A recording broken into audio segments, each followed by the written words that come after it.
Assalamualaikum warahmatullahi wabarakatuh.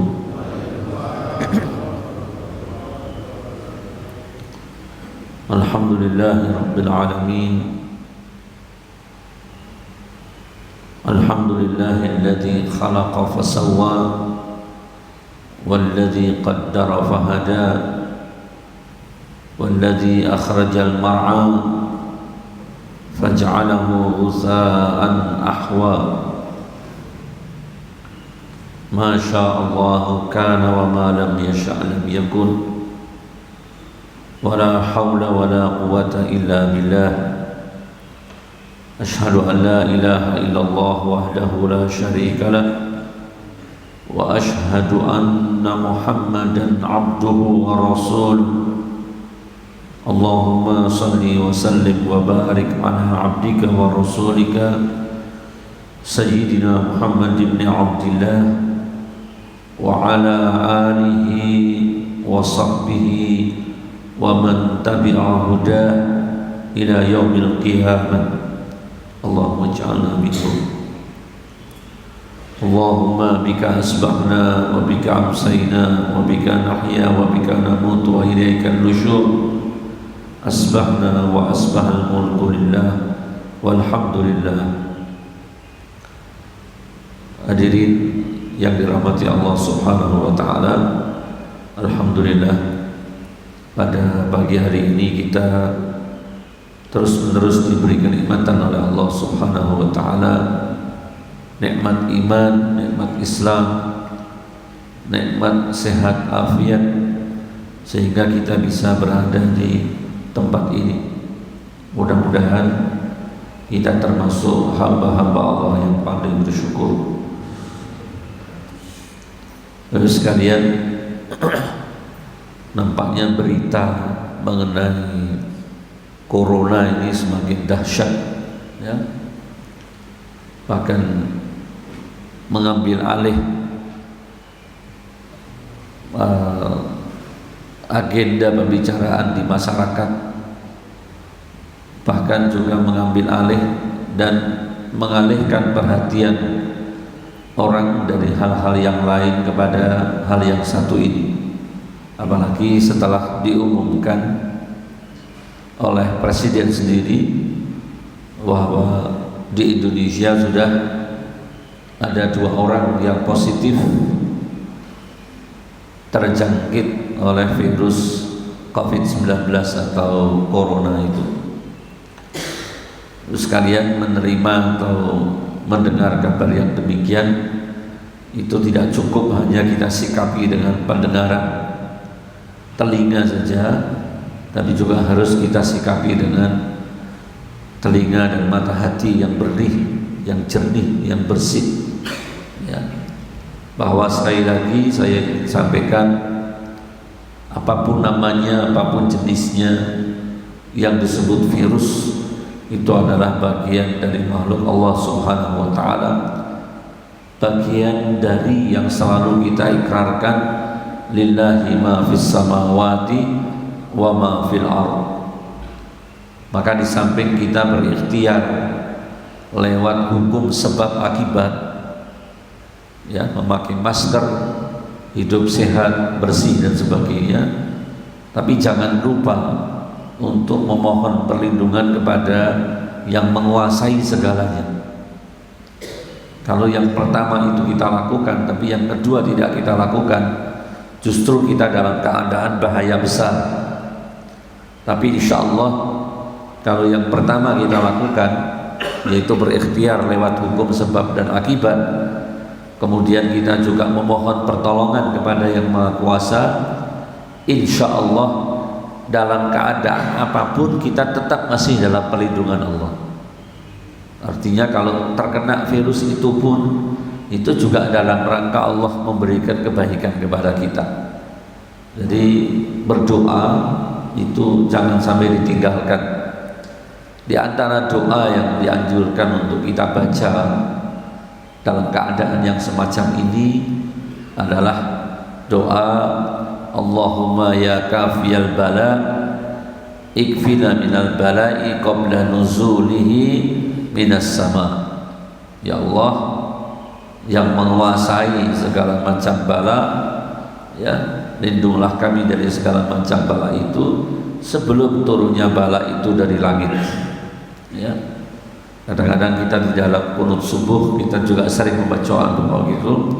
Allahumma srif anna su'a bima syi'ta wa kaifa ma syi'ta innaka ala ma tasha'u qadir. Ya. Dan apa yang saya baca dalam muqaddimah tadi, masyaallahu kana wa ma lam yasha lam yakun. Semua yang terjadi itu berarti dikehendaki oleh Allah untuk tidak terjadi, dan yang tidak dikehendaki oleh Allah untuk terjadi pasti tidak terjadi. Masyaallah kana wa ma lam yasha lam yakun. Bismillah ma syaallah la yasuqul khaira illallah. Bismillah ma syaallah la yasrifus su'a illallah.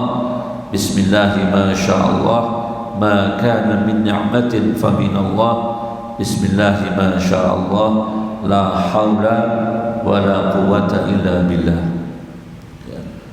Ada lagi sekalian zikir yang sebagai perisai kita yang kita sudah sering baca ketika kita selesai sholat, dan ini dikatakan zikir yang paling utama, itu la ilaha illallah wahdahu la syarikalah lahul mulku wa lahul hamdu yuhyi wa yumiit wa huwa ala kulli syai'in qadir. Ya, diusahakan untuk tidak lupa pagi membaca 10 kali, sore dibaca 10 kali. Kalau mau baca lebih, masih punya waktu banyak, baca tiap hari 100 kali, kapanpun waktunya. Kalau mau pilih waktu yang paling baik untuk membacanya 100 kali, baca di waktu pagi. Insya Allah dari mulai kita membaca, seterusnya 24 jam kita dilindungi oleh Allah Subhanahu wa Ta'ala. Sekali lagi, perlindungan Allah itu artinya dalam keadaan apapun kita telah selalu tetap diberikan yang terbaik oleh Allah Subhanahu wa Ta'ala. Jadi mudah-mudahan kita tidak termasuk orang yang panik terus masuk supermarket beli tisu segulung, ya, beli apa itu masker yang harganya gila-gilaan, ya, harga 500 rupiah bisa menjadi sampai 10.000. Itu kan orang-orang bodoh saja yang mau beli begitu. Padahal masker itu bisa tidak berarti apa-apa kalau hati kita lalai kepada Allah Subhanahu wa Ta'ala. Apalagi kemudian panik, ya. Ini saya menyampaikan himbauan pemerintah. Panik lalu memberi bahan-bahan makanan berlebihan. Akhirnya sifat rakusnya muncul, sifat-sifat kebinatangannya muncul. Ya. Barang yang tersedia yang seharusnya bisa dipakai untuk ratusan orang, itu hanya dibeli oleh beberapa puluh orang saja. Na'udzubillah min dzalik, ya. Mengatasi masalah dengan masalah itu tidak pernah menghadirkan atau mendatangkan solusi. Baik Bapak Ibu sekalian, kita sudah selesaikan, dan insya Allah mudah-mudahan bermanfaat ayat 1 sampai 14 atau bagian pertama dari kelompok ayat-ayat dari surat At-Takwir ini. Yang pada ayat 1 sampai dengan 14 ini, ya, inti dari rangkaian atau kelompok ayat itu adalah yang disampaikan oleh Allah Subhanahu wa Ta'ala pada ayat yang ke-14, yaitu alimat nafsu ma ahdarat. Di ayat 1 sampai dengan ayat 13 itu dikemukakan oleh Allah Subhanahu wa Ta'ala karena Allah ingin meneguhkan kebenaran, kepastian terjadinya ayat yang ke-15, ayat yang ke-14, maaf, alimat nafsu ma ahdarat. Manusia akhirnya akan tahu apa yang telah ia hadirkan dalam hidupnya ini. Manusia akhirnya akan melihat album atau film, ya, yang mereka buat dalam hidupnya ini. Mudah-mudahan kita termasuk orang-orang yang mengenali diri kita mengenali diri kita sejak kita hidup di dunia, bukan nanti kita kenal kepada diri kita ketika kita sudah ada di alam akhirat ini. Nah, baik, sebelum kita masuk kepada kelompok ayat yang kedua, yaitu ayat 15 sampai dengan 29, barangkali ada Bapak Ibu yang mau disampaikan, saya kasih waktu, silahkan kalau mau ada yang ditanyakan, ya, supaya jangan sampai nanti kita beralih ke kelompok yang berikutnya sementara yang sebelumnya ada yang tidak kita pahami makna atau maksudnya. Silakan sekalian. Fadhol.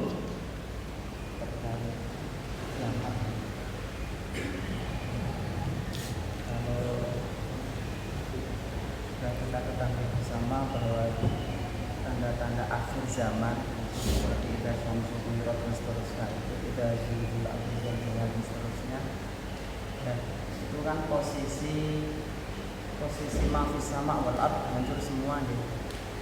Setelah akhir zaman, kemudian adakah keterangan jarak antara akhir zaman ke permulaan kiamat?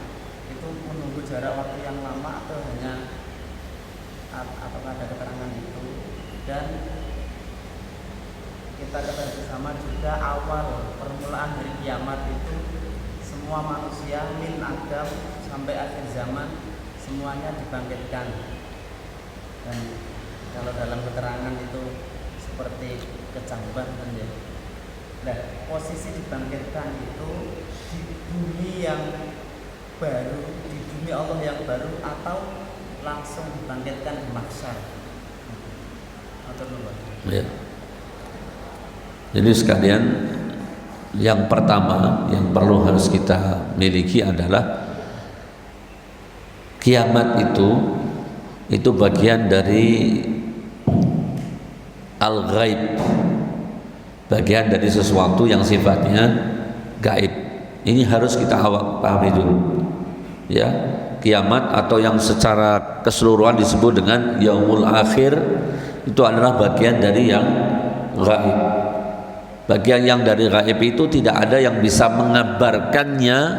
mengabarkannya kecuali Allah Subhanahu wa taala. Dan yang dikabarkan oleh Allah Subhanahu wa taala itu sudah tekankan dalam Al-Qur'an, itu hanya sebagian gambaran. Tidak bisa. Kalau digambarkan tentang kepanikan, maka kepanikan itu bukan kepanikan yang seperti nanti akan dialami. Yang akan dialami lebih dari itu.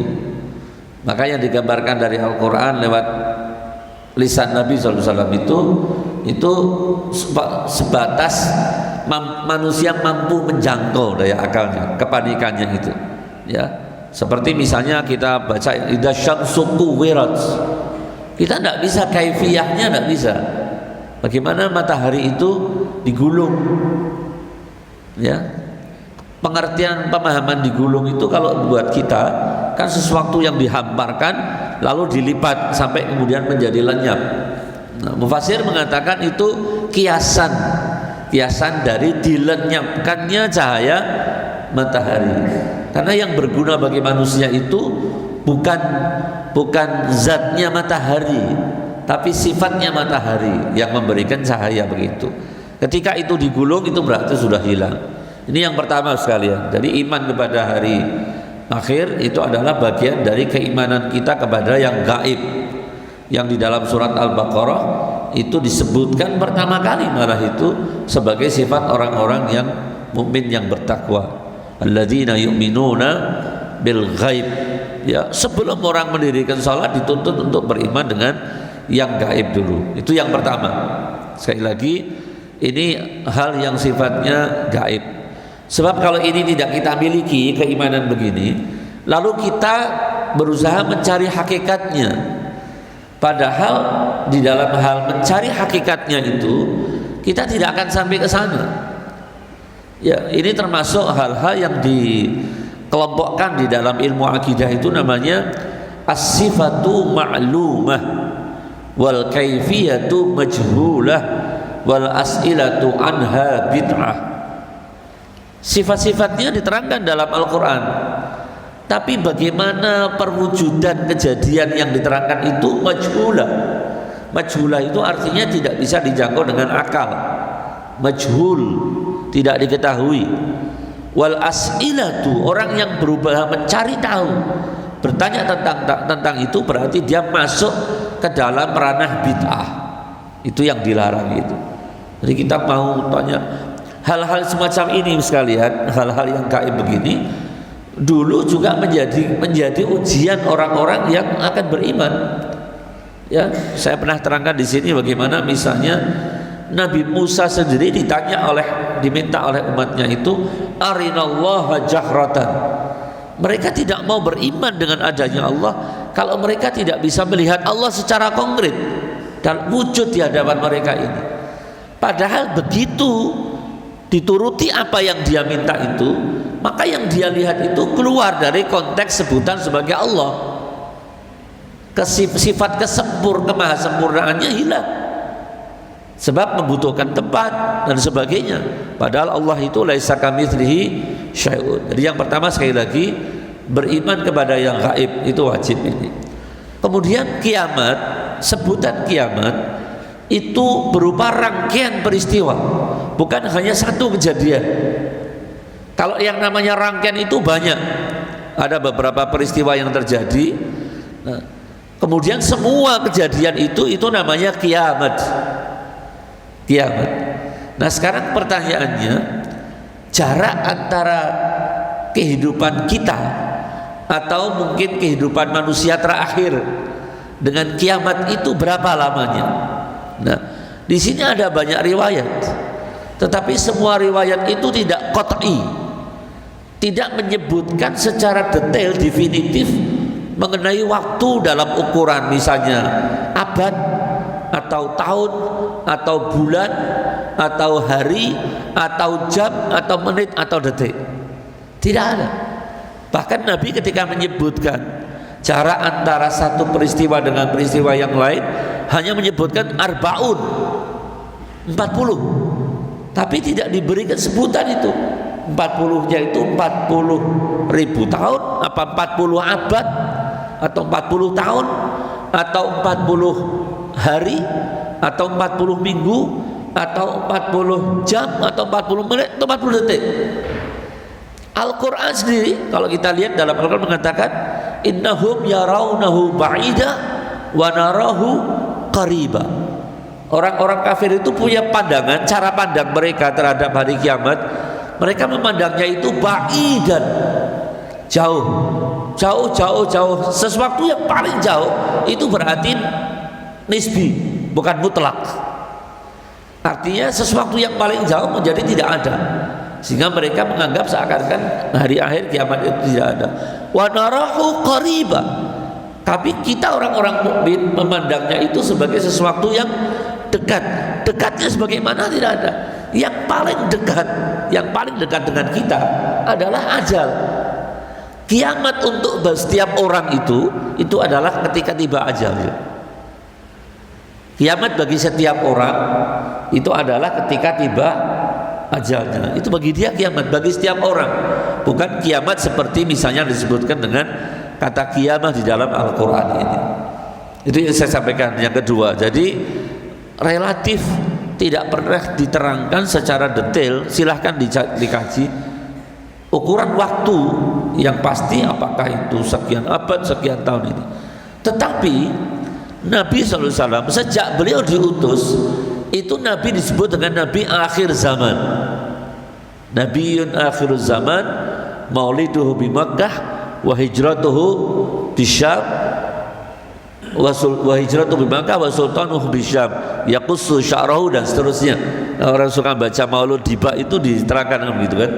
Al-hadits tsani an Ibn Yasar an Ka'bil Ahbar qala 'allamani Abi Taurat illa sifran wahidan kana yaktimuhu wa yadkhiluhu sunduq dan seterusnya. Itu diterangkan di dalam kitab Maulid Tiba itu. Dikatakan nabinya Nabi akhir zaman.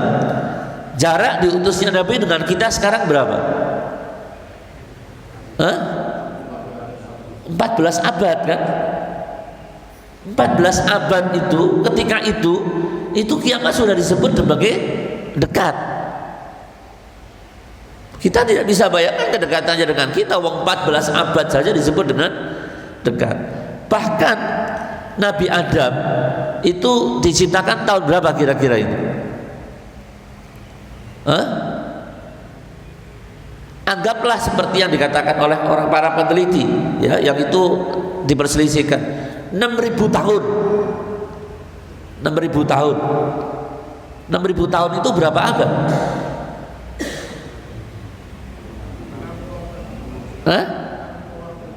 60 abad. 60 abad itu manusia sudah disebut sebagai makhluk akhir zaman. Jadi usia alam ini itu dengan usia kehidupan manusia itu panjang mana sekalian? Panjang usia alam. Bagaimana dia mau menjangkau alam pikirannya, menjangkau sesuatu yang jauh dari masa kehidupan manusia tadi ini. Ini soal waktunya. Itulah maka ketika Nabi ditanya oleh malaikat Jibril di depan para sahabatnya, ditanya pertanyaan ini, pertanyaan yang sifatnya pengajaran. Malaikat Jibril datang ketika itu, Nabi sedang duduk dengan sahabatnya Sayyidina Umar, Sayyidina Ali dan sebagainya. Di situ ditanya, ya Muhammad, akhbirni anil Islam. Wahai Muhammad, coba terangkan kepadaku tentang Islam. Ini orang tiba-tiba datang menemui Nabi, tiba-tiba tanya tentang apa itu Islam. Para sahabat yang begitu dekat dengan Nabi dan begitu beriman dengan kuat kepada Nabi, naik pitam sekalian. Sayyidina Umar itu sudah gregetan. Ini kurang ajar orang ini. Tiba-tiba datang kok ngetes Nabi. Coba terangkan apa itu Islam.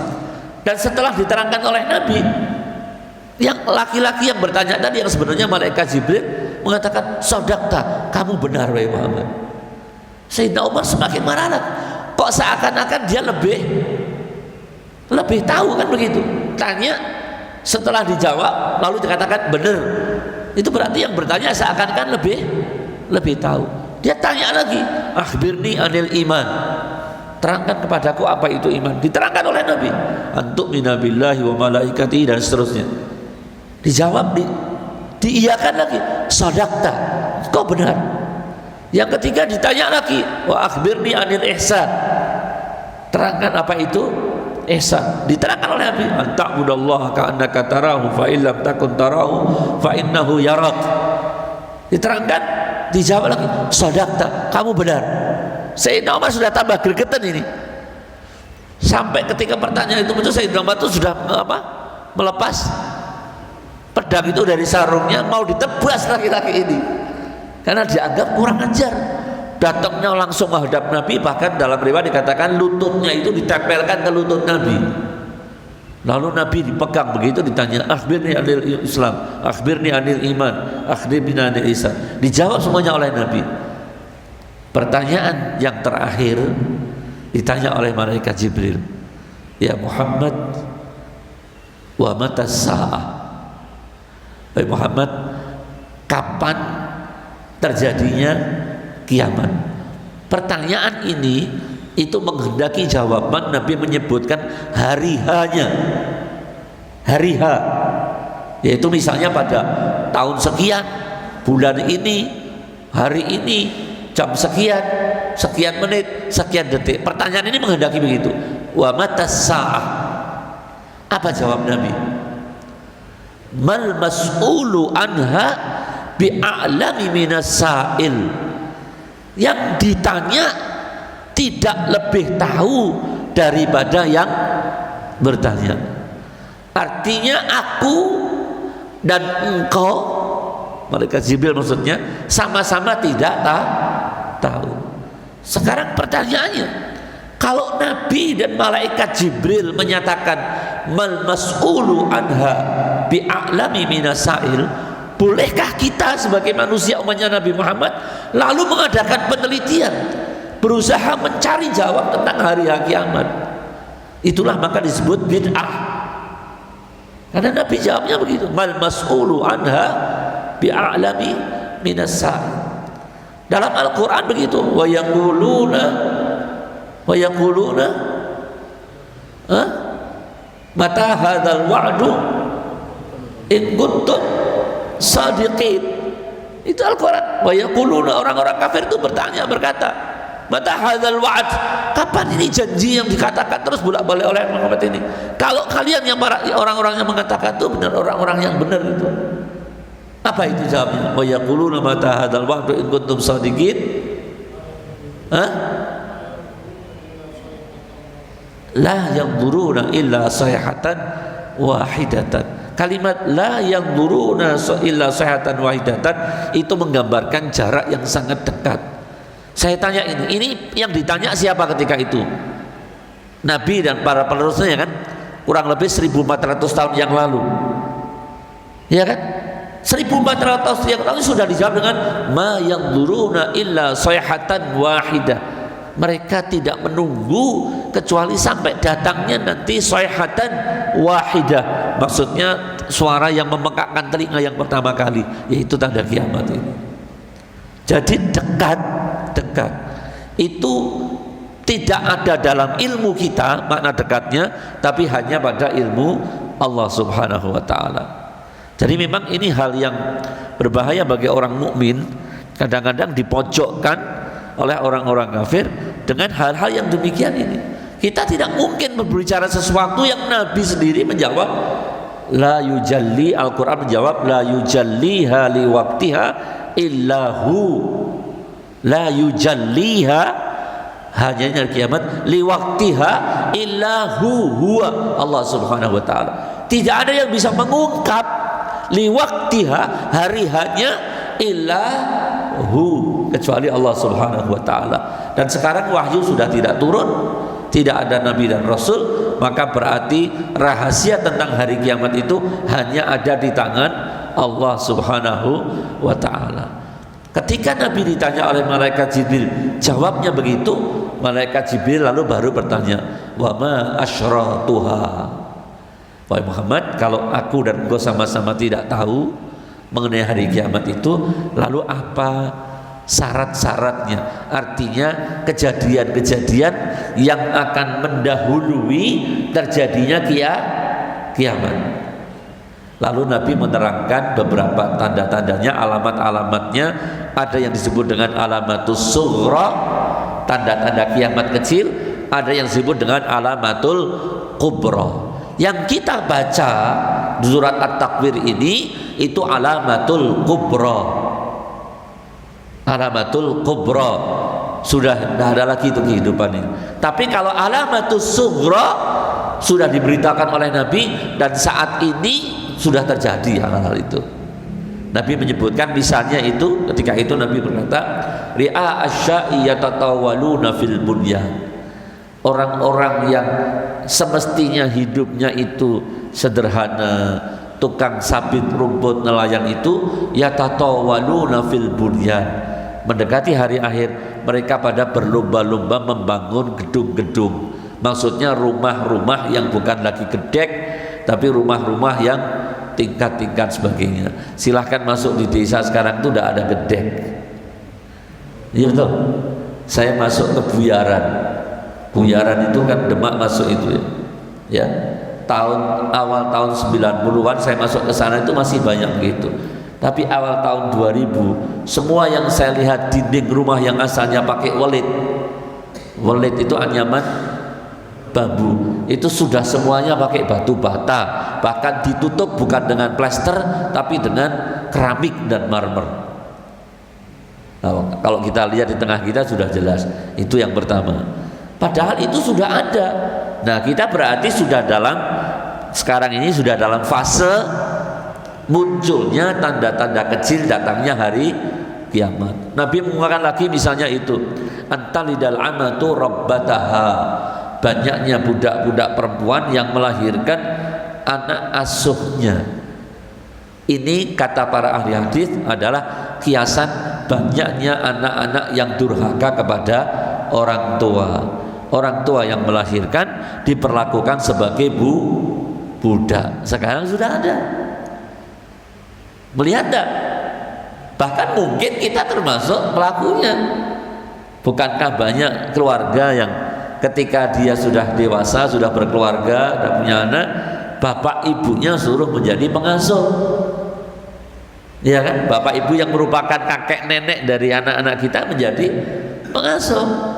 Ya, pengasuh di sini bukan seperti Nabi diasuh oleh kakeknya, seperti kita ngasuh anak, tapi betul-betul dipakai untuk kalau pekerjaannya tidak benar dia akan dimarahi, katakan ini dan itu dan sebagainya. Bukan pengasuh dalam arti yang memberikan kasih sayang. Kalau yang mungkin antum melakukan itu, misalnya Pak Rafiq ini ngantarkan anak sekolah, itu karena kasih sayangnya. Tapi kalau sampai anak beliau, misalnya beliau ngantar ke sekolah, sementara orang tua dari anak tadi sedang tidur di rumah, itu berarti menjadi bagian dari tandanya kiamat tadi. Sekarang sudah terwujud, dan banyak tanda-tanda yang lain. Misalnya langit itu kalau menurunkan hujan, yang diturunkan bukan berkah tapi musibah. Sekarang kita lihat, hampir tidak pernah hujan kecuali diikuti dengan banjir. Dimanapun itu. Kita bertanya, apakah Allah tidak mengizinkan? Apakah bumi sudah tidak bisa menyerap tanah? Bisa, tapi Allah sudah tidak izinkan lagi karena adanya perbuatan dosa tadi ini. Jadi sekali lagi, jangan sekali-kali kita mau berusaha untuk mencari hari H atau jarak kita dengan hari H. Mau dicari berapa ukurannya tidak bisa, karena Nabi sendiri tidak bisa jawab. Apalagi saya kalau ditanya tidak akan bisa menjawab. Tapi sejauh apapun jarak itu dari kita, seorang mukmin harus melihat itu sebagai sesuatu yang dekat. Innahum yarawnahu ba'ida wa narahu qariba. Ya. Jadi sekali lagi, kalau ada orang yang mengatakan mau terjadi kiamat pada tahun ini, bulan ini, tanggal ini, sudah, kalau itu dengan kertas, ambil kertas, lemparkan ke orangnya saja. Katakan mitro. Karena Nabi sendiri ditanya oleh malaikat Jibril, jawabnya begitu. Masa ada orang mau mengatakan kiamat terjadi ini dan seterusnya ini. Nah, apa yang harus kita lakukan sekarang ini? Bukan mencari kapan hari hanya kiamat, karena kita sendiri akan mengalami kiamat kecil, yaitu ketika mati. Apa yang harus kita lakukan berarti? Mempersiapkan diri menghadapi kehidupan setelah mati. Itu yang penting itu. Mati itu tidak usah ditakuti Bapak Ibu sekalian. Bapak Ibu itu mesti takut dengan kehidupan setelah mati, bukan matinya. Wong kiai itu mati kok. Nabi itu mati. Mau takut apa? Kalau menjadi orang soleh lalu tidak mati, lah itu kita yang maksiat takut mati. Mati itu semuanya. Kullu nafsin dha'iqatul maut. Lah kita termasuk yang dikatakan dunafas tadi. Jangan takut kepada kematian, tapi takutlah kepada apa yang akan kita alami setelah kematian ini.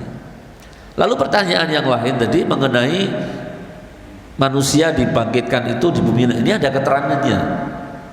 Apakah di bumi tempat kita tinggal tidak? Bukan. Yauma tubaddalul ardu ghairal ardi was samawati matwiyan dan seterusnya ayat. Artinya bumi atau apapun nama tempatnya lah, kita tidak sebut bumi lagi sebenarnya, di mana manusia itu akan dibahas, itu bukan bumi tempat tinggal kita, karena sudah diganti oleh Allah Subhanahu wa taala. Ya, ini sudah terlalu kotor, sudah terlalu penuh dengan maksiat. Itu manusia dibangkitkan di alam yang berbeda dengan alam yang kita diami sekarang itu. Ya, ini sekarang ada di alam dunia, nanti ada alam kubur. Nah, alam yang berikutnya alamnya alam akhirat. Bumi yang kita dibangkitkan itu bumi akhirat, bukan bumi kita. Apa sihnya bumi akhirat? Kalau bumi di dunia ini, kalau kita ingin buah mangga, mesti kita lewat proses nanam mangga itu lewat menanam. Kalau tidak ada yang menanam, sama sekali tidak ada yang menanam, maka tidak akan pernah ada mangga. Durian bisa karena ada yang menanam durian. Tapi di bumi akhirat tadi itu sudah tidak ada proses. Tidak ada proses. Yang ada itu kun fayakun. Baru terlintas dalam benak kita keinginan sesuatu, maka sesuatu sudah dihadirkan oleh Allah tanpa lewat proses. Dan di situ manusia sudah tidak mengalami proses penuaan. wa kawaiba atraba. Usia manusia tidak bertambah, tidak berkurang. Semuanya dalam keadaan usia yang sama. Maka tidak ada lagi kata tua, tidak ada kata muda. Karena wa kawaiba atraba. Semuanya sudah kehidupannya sudah kehidupan yang abadi. Tidak ada endingnya. Semuanya baik, terus berjalan terus. Khalidun. Nah, kalau tadi kemudian apakah tempat manusia dibangkitkan itu adalah mahsyar? Bukan. Mahsyar itu alam atau tempat tersendiri. Ya, yang digambarkan kalau kita ingin tahu bentuk miniaturnya, replika mahsyar, lihatlah ketika jamaah haji itu melaksanakan wukuf. Itu replika mahsyar. Bukan berarti nanti mahsyar itu di Arafah, bukan. Apa replikanya begitu. Orang kalau lihat orang wukuf sekalian, itu tidak ada yang punya hati kotor kepingin maksiat, itu tidak ada. Tanya saja orang yang sudah pernah haji. Semuanya pada Allah Subhanahu wa taala. Kan Al-Qur'an mengatakan wal tafatis saqu bisaq. Kemudian wal tafatis saqu bisaq ila rabbika yauma idzinil masaq fala saddaqa wala shalla, fala saddaqa wala shalla. Sudah tidak ada kesempatan ketika itu orang saya mau sedekah, saya mau salat, sudah hilang waktunya, tidak ada perintah, tidak ada larangan. Sudah kita dikasih semuanya sebagai kenikmatan. Kalau menjadi orang-orangnya di surga, dan semuanya akan menjadi kehinaan kalau dia menjadi orang ahlun nar. Dan tidak ada tempat pada saat itu kecuali dua, al jannah dan an-nar. Tidak ada tempat tengah-tengah, tidak ada. Surga atau neraka, kenikmatan yang abadi atau kesisaan yang abadi. Jadi sekali lagi tidak mudah memang kadang-kadang kita memahami mengenai hal-hal yang sifatnya gaib ini, tapi sekali lagi jangan sampai kemudian kita mengarahkan begitu, karena Nabi sendiri ketika ditanya jawabnya mal mas'ulu anha bi'a'lami minas sa'il. Ya mudah-mudahan bisa menjawab sedikit apa yang dibutuhkan. Ada yang lain sekalian? Tafadhol. Apakah untuk manusia melakukannya semua dosa yang tidak mendahului itu diperlihatkan? Bagaimana dengan pengampunan dosa selalu tergantung misalnya Ramadan, bahwasanya mau dosa seperti apa bagi lahir seperti itu. Ya, dikatakan pada ayat ke-14 itu alimat nafsum ma ahbarat, atau dalam surat Kahfi itu dikatakan begitu, ma li hadzal kitabi la yughadiru saghiratan wala kabiratan illa ahsaha. Apakah semua dosa ketika itu ditampakkan? Iya. Tetapi untuk dosa-dosa yang belum diampuni oleh Allah Subhanahu wa taala. Nanti silakan dibaca dalam surat Ali Imran ya, ayat 185 atau 195 itu doa yang diucapkan oleh ulul albab. Ulul albab itu dalam doanya mengatakan Rabbana innana sami'na munadiyan yunadi lil imani an aminu bi rabbikum fa amanna faghfir lana dhunubana wa kaffir anna sayyi'atina wa tawaffana ma'al abrar. Dalam doa itu ada 3 permintaan yang diminta oleh ulul albab kepada Allah. Yang pertama maghfirah, yang kedua kafaratus sayyi'ah, yang kedua al hayat fil akhirah ma'al abrar. Diampuni dosanya, dihapus kesalahannya, yang ketiga dikumpulkan dengan orang-orang yang al abrar. Ini urut sekalian, jangan diacak. Yang dikatakan diampuni dosanya itu mufassir mengatakan hubungan kita dengan Allah. Apa misalnya? Salat tidak khusyuk, misalnya itu, atau bersedekah tidak ikhlas, bisa diampuni oleh Allah Ta'ala. Meskipun barangkali kita belum minta ampun, bisa diampuni oleh Allah Ta'ala itu ya. Atau wa kafir anna sayyi'atina, dihapus kesalahan kita. Para ulama tadi mengatakan ini hubungan kita dengan manusia. Mungkin ada hak-hak orang lain yang belum kita selesaikan. Nah, yang pertama tadi itu lebih mudah kita peroleh. Tapi yang kedua ini akan dijawab oleh Allah, akan dikabulkan oleh Allah kalau kita mau menyelesaikannya dengan orangnya. Jadi kebanyakan orang berpikir tentang dosa, dia khawatir, takut. Itu justru yang banyak dipikirkan dosa dia kepada Allah. Dosa dia kepada Allah. Padahal Allah dalam Al-Quran mengatakan bersifat Ghafurur Rahim. Bukan berarti kita ngelainah ya, nyepelekan dosa Allah, tidak. Tapi kekurangan kita dalam menyembah Allah, kekurangan kita dalam beribadah kepada Allah itu lebih mudah untuk diampuni oleh Allah Subhanahu wa ta'ala ketimbang persoalan kita dengan sesama manusia. Ini bukan berarti kita mengabaikan hubungan dengan Allah lalu kita setiti dengan manusia, tidak. Artinya sekalian, kalau kita mau selamat di akhirat, dosa yang ditampakkan hanya dosa-dosa yang belum terampuni, dan itu pun nanti masih ada cadangan untuk remisi. Lewat apa sekalian? Kalau umat Nabi Muhammad lewat apa? Syafaat. Kita melihat, maaf ini misalnya masih 1000 yang tertulis dalam buku kita ketika itu. Diputarkan filmnya, kita melihat, waduh 1000 dosa kita punya ini. Lalu padahal sudah tidak bisa beramal kan, tak bisa kita memperbaiki. Nah, kita masih punya kemungkinan untuk mendapatkan remisi lewat syafaat Rasulullah Muhammad SAW ini. Yang itu nanti pada last minute. Pada last minute, setelah orang semua melihat begitu, ya, lalu panik manusia itu. Melihat bukunya tadi itu panik, lari ke sana kemari, tidak jelas dia. Yang ada dalam pikirannya adalah apa yang dia lihat dalam buku tadi itu. Ya, seperti kalau kita lihat anak sekolah habis terima rapotnya merah, dia itu mau pulang ke rumah takut, mau di sekolah dia malu, maka dia sering mundar-mandir saja. Saya ngalami itu, anak-anak begitu, kasih begitu, tahu hasilnya, buka, dia bingung mau pulang takut. Nanti orang-orang begitu terima hasilnya, ketika dilihat masih begitu dia sana kemari, datang kepada Nabi yang satu, minta beri pertolongan. Jawabnya cuma nafsi, terus sampai kepada umat Nabi Muhammad SAW. Bukan yang datang bukan hanya umat Nabi Muhammad kepada beliau, tapi yang datang semua umat manusia yang tidak bisa mendapatkan pertolongan dari Nabi yang terdahulu mengatakan Nabi Muhammad jawab ummati.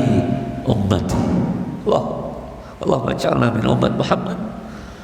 Allahumma ja'alna min umat Muhammad. Allahumma halilna syafa'atah. Nabi menjawab ummati. Tadi cari oleh Nabi, mana umatku. Tentu di antara umat Nabi Muhammad itu bertingkat-tingkat, sehingga Nabi mengatakan ummati, ada yang paling pojok, tapi ada yang depan, ada yang tengah. Kalau kita disuruh milih, mau milih yang paling belakang atau yang tengah? Kalau antum ini sekarang ini misalnya harga tiket pesawat itu melambung, antum antri untuk mendapatkan tiket ini, kira-kira orang yang ada antrian paling belakang pikirannya gimana? Keduman apa enggak, kan begitu? Iya kan? Saya itu beberapa hari yang lalu ikut ngantri premium, karena menurut keterangan ahli katanya premium lebih bagus dari pertalite. Ngantri sampai ngantri lama, ada berapa belas mobil itu. Mobil yang paling belakang itu dia sudah parkir mobilnya, dia maju kepada satpam itu, tanya kepada satpam, Pak, itu mobil saya yang paling belakang, kira-kira keduman pada. Nah, ketika kita ngantri untuk mendapatkan syafaat Nabi, jangan sampai kita menjadi orang yang paling belakang. Artinya paling belakang itu hanya mengaku sebagai umat Nabi Muhammad, tapi tidak diakui sebagai umat Nabi Muhammad SAW ini. Payah ini sekalian. Siapa mereka? Orang-orang yang mengaku beragama Islam, tapi tidak mau menjalankan syariat Nabi Muhammad, tidak punya bukti. Kalau aku sebagai umat Nabi Muhammad SAW ini. Nah, orang-orang yang seperti ini nanti last minute-nya yang ditimbang itu adalah apakah syahadatnya gugur atau tidak. Berat itu sekalian. Ya, yang dikatakan sulusun yadkhulunal jannah bighairi hisab wa sulusun ya'tuna bi dzunubin wa khataaya 'idham ghaira annahum yashhaduna an la ilaha illallah wa anna muhammadar rasulullah. Malaikat katakan fazinuhum, wahai malaikat timbang mereka ini. Ketika ditimbang oleh malaikat, ternyata kok syahadatnya, imannya masih tetap kokoh, tidak rusak oleh amal perbuatannya, maka Allah perintahkan untuk masuk surga. Tapi yang terakhir, jadi sekali lagi, ketika kita nanti ditampakkan di akhirat amal perbuatan kita, yang ditampakkan itu yang belum diampuni oleh Allah dalam hal dosa-dosa kita kepada Allah, dan yang sudah atau yang belum terselesaikan antara dosa kita dengan manusia. Kalau yang sudah diampuni oleh Allah atau kesalahan kita dengan manusia yang sudah kita selesaikan. 10 tahun yang lalu saya pernah, misalnya orang mengatakan, ketika saya tinggal di kota yang lama, saya pernah mengambil tanah tetangga saya 1 meter. Tetangga saya itu tidak ngerti, karena saya punya uang. Misalnya ada orang mengatakan saya punya uang, saya mainkan pejabat, saya suruh melebarkan tanah saya itu 1 meter 10 tahun yang lalu. Tapi setelah 10 tahun dia sadar, dia balik ke kota itu, dia katakan pada yang punya rumah, maaf, sekian tahun saya ini bersikap nakal, mengambil hak Anda, saya kembalikan hak Anda ini. Selesai itu. Selesai. Itu tidak digugat oleh Allah Ta'ala di akhirat. Tapi ketika kita pulang kepada Allah, masih kita bawa itu, untuk kita akan lihat di sana.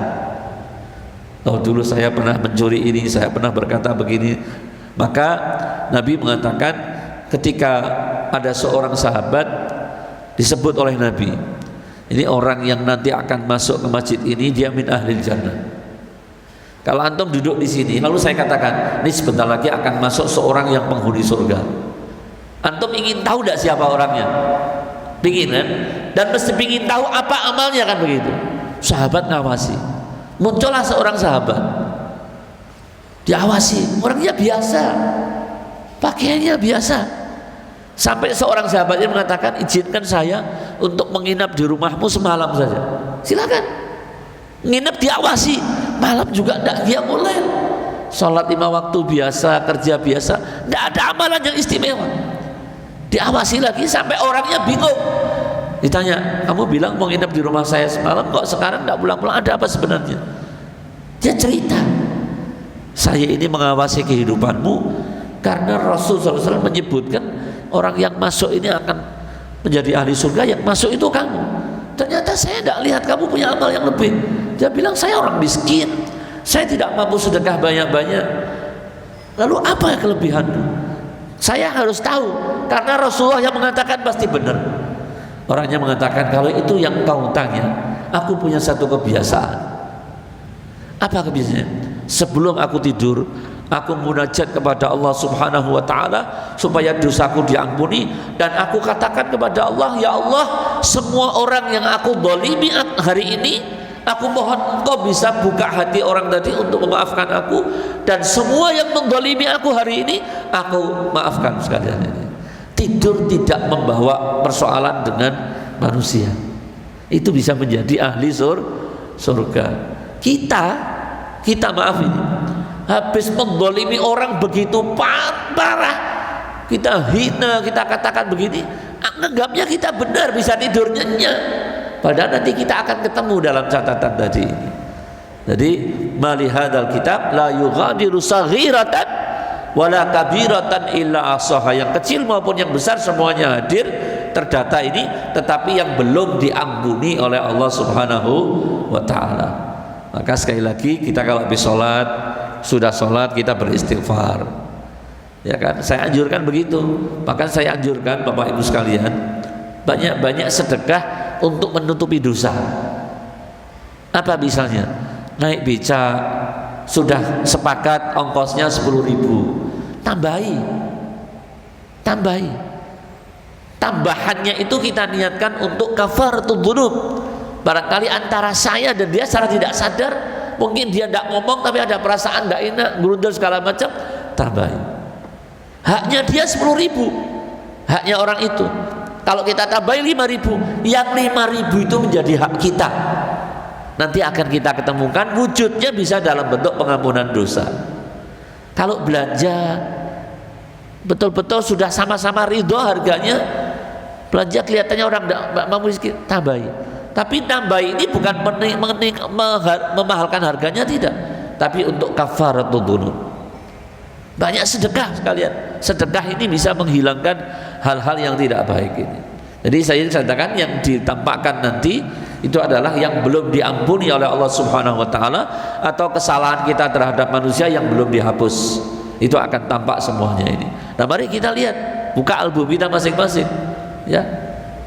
Sudahlah, jangan neko-neko hidup itu, berbuatlah yang baik dengan orang lain. Sudah, kalau ada orang lain melakukan begini, kita husnudzon. Oh, mungkin dia begini dengan saya karena dia tidak tahu. Sudah, jangan terlalu disimpan.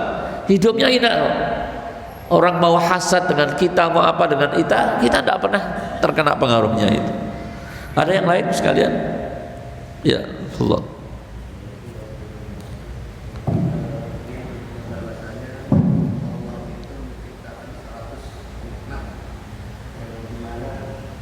Untuk yang 1% itu kalau tidak salah diturunkan di dunia, sementara 99% itu untuk nanti di akhirat kelak. Terus maksud saya, apa rahasia Allah itu memberikan nikmat 1% untuk di dunia itu? Mohon penjelasan. Terima kasih. Assalamualaikum warahmatullahi wabarakatuh. Assalamualaikum warahmatullahi wabarakatuh. Pertama saya ralat dulu yang diturunkan, disebutkan dalam hadis itu bukan nikmat tapi rahmat.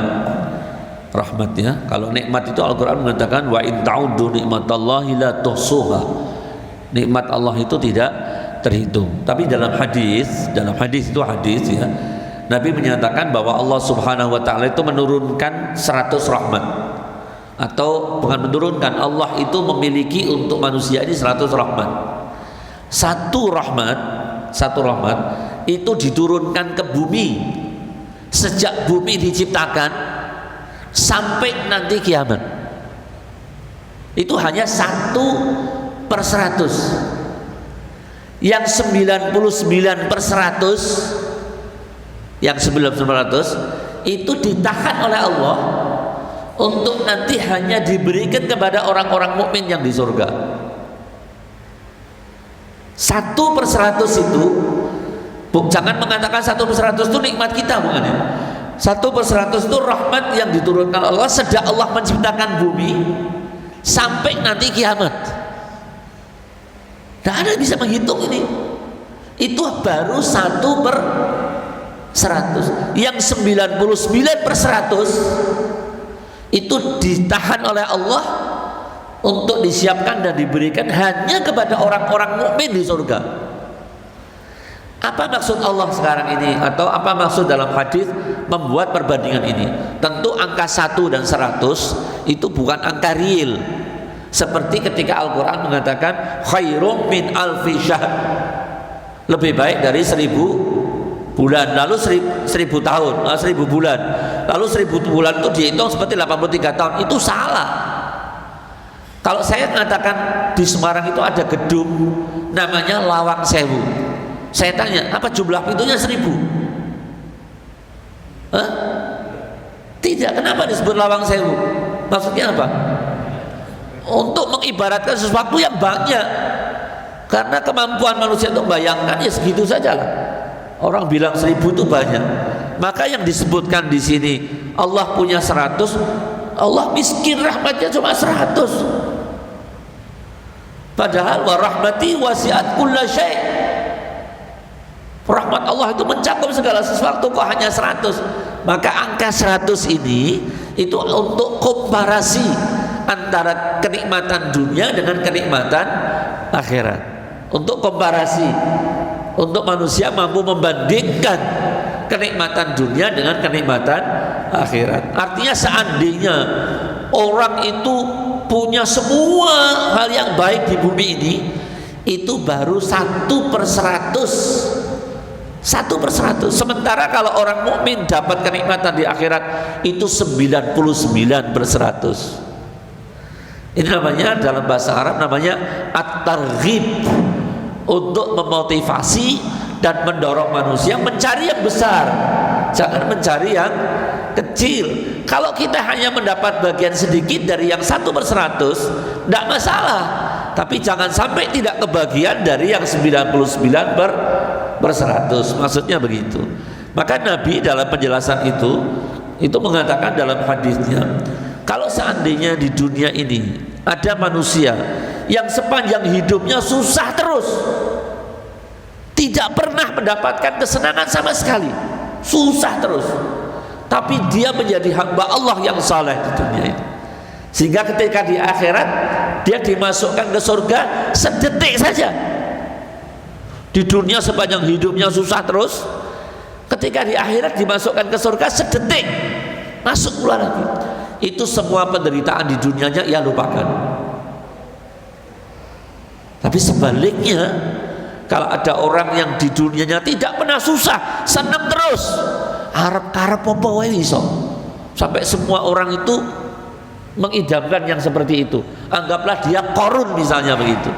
Ketika di akhirat dimasukkan ke neraka sedetik saja, sedetik saja, sesaat saja, itu semua kenikmatan yang dia rasakan di dunia hilang.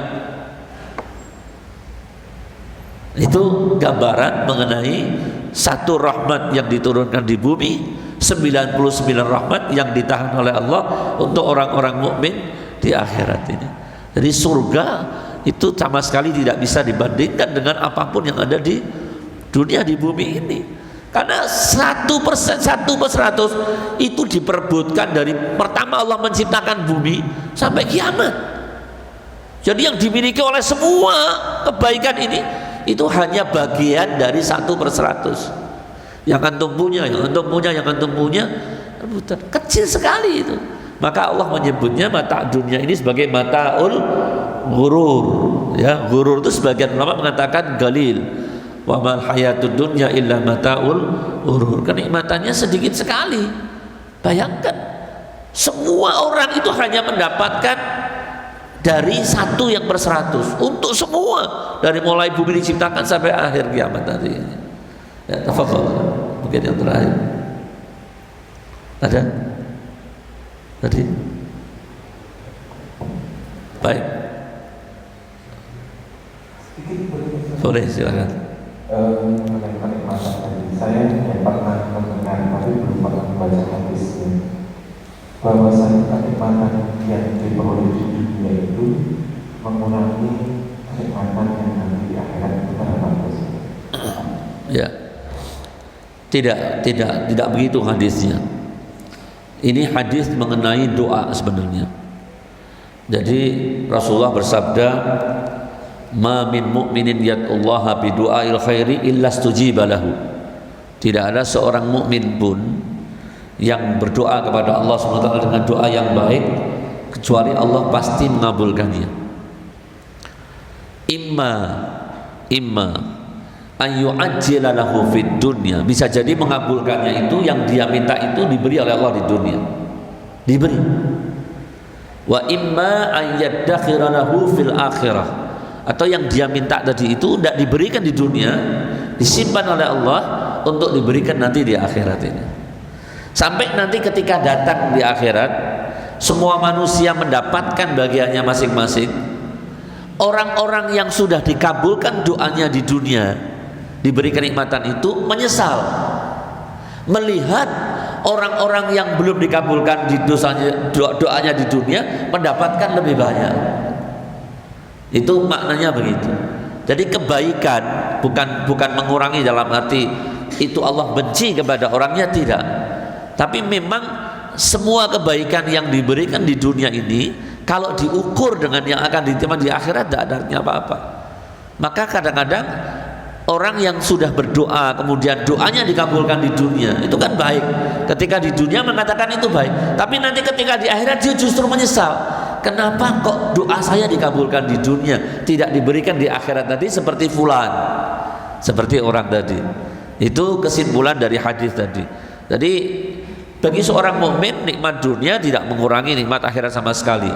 Bahkan kalau kita seorang mukmin yang betul-betul dekat dengan Allah Ta'ala, nikmat dunia bisa menambah nikmat akhirat. Misalnya kita dengan sedekah, dengan uang yang lebih banyak, kita bisa dapat pahala lebih banyak. Tidak mengurangi, asal tadi saya katakan kita memenuhi syarat, ya, umur yang panjang, bagi seorang mukmin itu nikmat di dunia, ya kan? Tetapi umur yang panjang yang nikmat ini yang digunakan untuk amal saleh. Ya.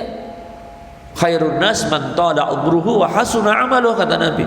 Sebaik-baik manusia adalah yang umurnya panjang, amalnya baik. Nah, umur panjang itu nikmat. Tapi karena dia bisa menggunakan umur panjang, bisa menambah kenikmatannya di akhirat ini. Jadi sama sekali bagi orang mukmin jangan khawatir, yang sudah terima kenikmatan di dunia, sepanjang kenikmatan dunianya itu membuat dia semakin ingat Allah, semakin dia memperhatikan akhiratnya, akan menjadi nikmat itu.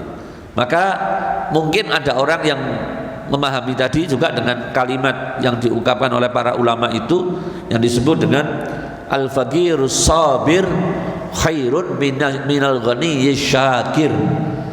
Orang fakir yang sabar di sisi Allah itu lebih baik dibanding orang yang kaya yang bersyukur. Kaya bersyukur itu baik, nak, kan bagus punya harta bersyukur. Tetapi kalau dia dijadikan orang fakir dan dia sabar, itu lebih baik di dunia ini. Antum mau jadi orang fakir atau orang kaya? Nah, ini uri namanya, ya? Uri itu. Mudah-mudahan bisa menjadi al-ghaniyyush syakir. Ya.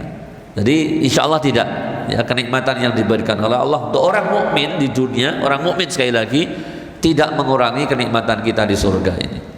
Ya Bapak Ibu sekalian, ya, alhamdulillah qadarullah, ya, kita bisa berkomunikasi lebih baik. Untuk selanjutnya setiap bahasan kalau ada yang perlu tanyakan ditulis saja dulu. Insya Allah nanti setiap satu kelompok selesai satu tema kita akan buka tanya jawab, khususnya yang menyangkut kaitannya dengan ayat-ayat yang sedang kita kaji ini.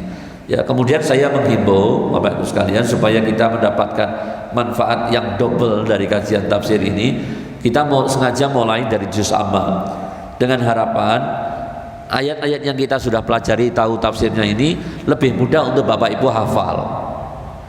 Saya ingin mungkin nanti ketika kita sampai pada surat An-Nas, semua jamaah masjid ini itu hafal juz 30. Sederhana sajalah. Ya, kita belum sampai mungkin hafal Al-Quran, tapi setelah selesai sampai surat An-Nas, semua yang ikut di sini hafal juz 30. Alhamdulillah kita sudah dibantu oleh imam kita, itu sesuai dengan ayat surat yang kita kaji, beliau membacakan itu dengan hafalan. Itu sebagai contoh. Dan insya Allah kalau punya kemauan itu sangat mudah. Bayangkan kalau 14 ayat itu kita pelajari kurang lebih 3-4 minggu. Masa ngafalkan 14 ayat 3-4 minggu? Tidak bisa. Saya kira selemah apapun ingatan kita insya Allah bisa. Kalau kita bisa menghafal, mudah-mudahan Allah subhanahu wa ta'ala mencatat nama kita dalam daftar orang-orang disebut dengan Ahlul Quran. Orang-orang Ahlul Quran. Allahu Akbar. Nikmat sekalian. Sampai tanah ini oleh Allah dilarang untuk makan daging kita. Nabi mengatakan begitu. Selain untuk para nabi yang diharamkan tanah ini makan daging para nabi ketika sudah meninggal, itu hafadhatul Quran, para penghafal Al-Quran itu dijaga oleh Allah sampai tanah itu diharamkan untuk memakan daging kita. Maka jangan heran kalau ada jenazah yang mau digali sudah sekian tahun masih utuh. Yang terakhir saya kira kita saksikan saja di Mekah, dan itu orang-orang Mekah menyaksikan ketika digali makamnya Syekh Kiai Mantani Bantani itu masih utuh, kafannya tidak rusak. Mereka tidak berani apa-apa, tutup lagi. Cari riwayatnya Ahlul Quran. Bukan hanya hafal beliau, tapi menguasai bahkan membuat tafsir. Nah, kita kecil-kecilan, barangkali kita bisa menjadi Ahlul Quran. Mari kita dari mulai juz 30. Tidak usah nunggu diminta untuk hafalan. Misalnya diumumkan nanti yang hafal juz 30 dapat umroh. Itu sudah pretensinya lain. Tapi mari kita hafalkan ayat-ayat Al-Quran. Insya Allah nanti setelah sampai An-Nas kita sudah hafal juz 30. Kajiannya kita dapat, hafalannya kita dapat. Demikian sekalian, saya mohon maaf atas hal-hal yang kurang berkenan, ya. Mungkin suara saya juga kurang jelas, agak sedikit, ya. Jadi mohon maaf. Ja'alanallahu wa iyyakum minal ladzina yastami'una al-qawla fayattabi'una ahsanah. Allahumma ij'al jam'ana hadza jam'an marhuma waj'al tafarruqana min ba'di tafarruqan ma'suma. Allahumma ij'alna min ahli al-Qur'an alladhina hum ahluka wa khasatuk. Subhanakallahumma wa bihamdika asyhadu an la ilaha illa anta astaghfiruka wa atubu ilaik. Subhana rabbika rabbil izzati amma yasifun wa salamun alal mursalin walhamdulillahi rabbil alamin. Wal afa minkum. Assalamualaikum warahmatullahi taala wabarakatuh.